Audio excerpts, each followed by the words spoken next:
નમસ્તે મિત્રો, આપનું સ્વાગત છે યુટ્યુબ ચેનલ ગ્લીમ ઓફ ગોડમાં. આપણે શ્રીમદ ભાગવતના 10મા સ્કંદમાં આગળ વધી રહ્યા છે. તેમાં આપણે છેલ્લે જોયું હતું સતધન્વા ઉદ્ધાર. આજે આપણે જોઈશું શ્રી કૃષ્ણ ભગવાનના અન્ય વિવાહોની કથા. તો ચાલો શરૂ કરીએ.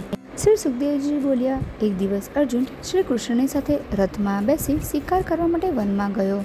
ત્યાં એને તરસ લાગી તો યમુના તટ ઉપર પાણી પીવા લાગ્યો. થોડે દૂર એક કન્યા બેઠી હતી. અર્જુન એની પાસે જઈ એને પરિચય પૂછવા લાગ્યો. ત્યારે તે કન્યા બોલી, હું સૂર્યની પુત્રી કાલિંદી છું.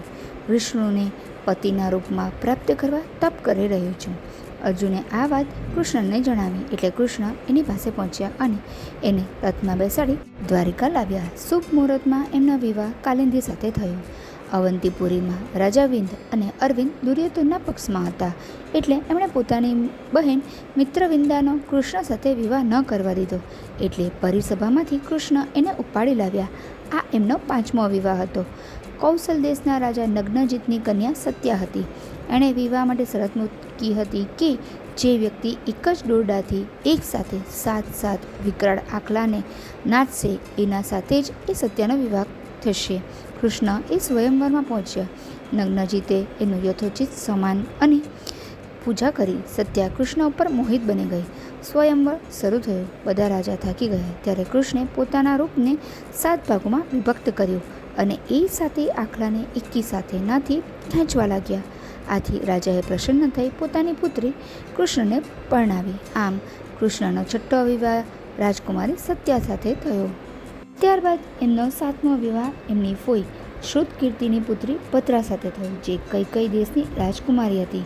ત્યારબાદ કૃષ્ણે મુદ્ર દેશના રાજાની પુત્રી લક્ષ્મણાનું એકલા જ અપહરણ કરી એની સાથે વિધિપૂર્વક વિવાહ કર્યો. એ એમનો 8મો વિવાહ હતો.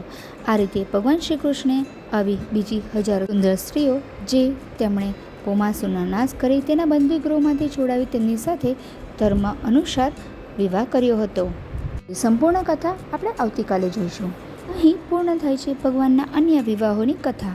આ કથા આપણને શીખવે છે કે ભક્તોએ ભગવાન પ્રત્યે શ્રદ્ધાભાવ, આદર અને ભક્તિ રાખે અને એમના પ્રત્યે ક્યારેય કુરિવાજો પ્રત્યે શંકા ન કરે. કથા આપણને બતાવે છે કે ભગવાનના દરેક કાર્યો હંમેશા ધાર્મિક અને દૈવીય હોય છે. તેમને આપણે માનવીય કાયદા કે નિયમો વડે તોલી ન શકીએ.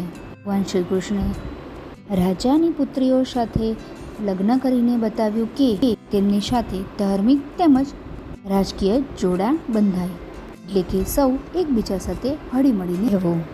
આ છે સંપૂર્ણ કથાનો સાર. જો આપને આ વિડીયો પસંદ આવ્યો હોય તો વિડીયોને લાઇક કરજો, શેર કરજો અને ચેનલને સબસ્ક્રાઈબ કરવાનું ભૂલતા નહીં. બેલ આઇકોન પણ અવશ્યથી પ્રેસ કરજો, જેથી આપને નવા વિડીયોનું નોટિફિકેશન મળતું રહે. તો ત્યાં સુધી આપ સૌને અમારા જય શ્રી કૃષ્ણ. ફરી મળીશું.